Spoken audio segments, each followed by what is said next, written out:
Charleston police still searching for the person who fired a gun inside Northwoods Mall on Friday.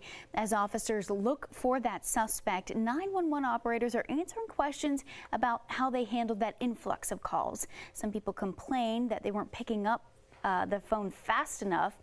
Tonight, our Brad Stryker got an explanation from dispatch operators about what happens when they're flooded with calls.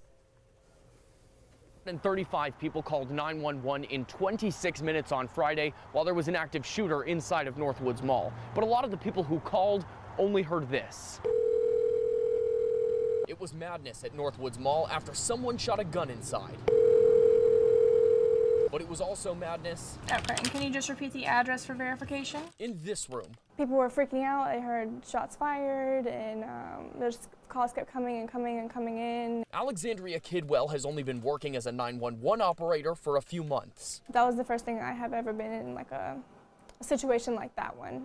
It's kind of my worst fear working here is having a shooting like that. A lot of callers complained Friday that 911 wasn't answering their phones fast enough. I called 911, nobody answers.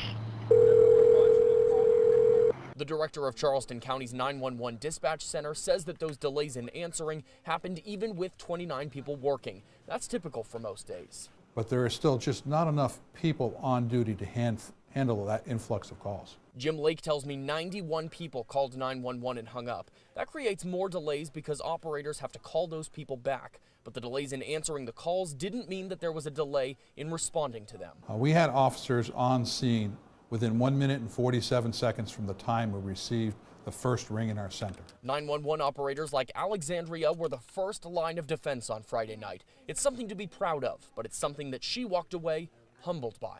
I'm just happy that no one was hurt in the situation.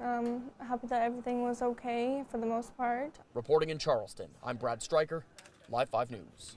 Dispatch recommends if there's an emergency that you call 911 first. If you think staying on the line puts you in danger, they ask you to text 911 or as a last resort, go to 911helpme.com. North Charleston police, they have not made any arrests in that shooting. They say they're still looking for these two people you see right here to question. Matthew James and Diamond Floyd. We're told that James has outstanding warrants with the Charleston County Sheriff's Office. Just yesterday, there was a shooting in the parking lot, a deadly shooting in the parking lot of Citadel Mall west of the Ashley, in which a woman was killed. That suspect still on the loose. Charleston police say the two did know one another. In 80